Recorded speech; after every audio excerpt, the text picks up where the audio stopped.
Asia cup বাছাইয়ের প্রস্তুতিতে অংশ নিতে সৌদি আরবে ক্যাম্প করছে বাংলাদেশ ফুটবল দল। 25 মার্চ ভারতের বিপক্ষে গুরুত্বপূর্ণ ম্যাচের আগে দলটি নিজেদের ঝালিয়ে নিতে প্রস্তুতি ম্যাচ খেলার পরিকল্পনা করেছিল।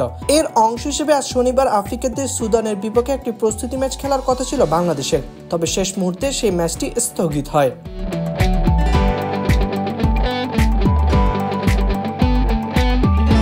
সৌদি আরব থেকে বাফুফের পাঠানো ভিডিও বার্তায় টিম ম্যানেজার আমির খান জানান, আজকে আমরা 8 তারিখে আমাদের একটা ম্যাচের কথা বলা হয়েছিল। তো সুদান এটাকে নিয়ে সুদানের কোচ যে ছিলেন সে আমাদেরকে বলেছিল যে 9 তারিখে ম্যাচটা খেলার জন্য।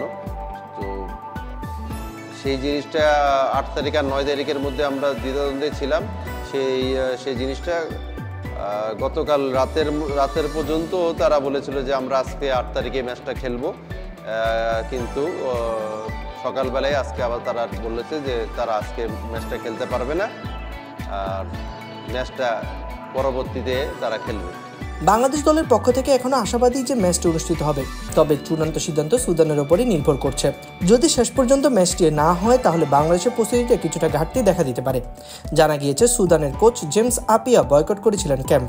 সুদান ফুটবল ফেডারেশনের সাথে মতবিরোধ চলছিল, কোচের কয়েক মাসের বেতন বাকি। তবে সমঝোতা হয়ে গেলে হতে পারে বাংলাদেশ সুদানের ম্যাচটি।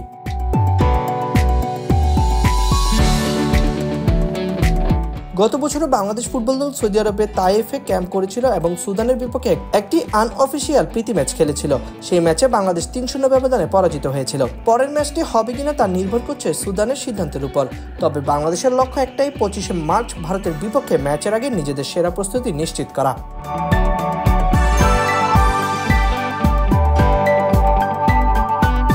সাইদুম শামস, অফসাইড।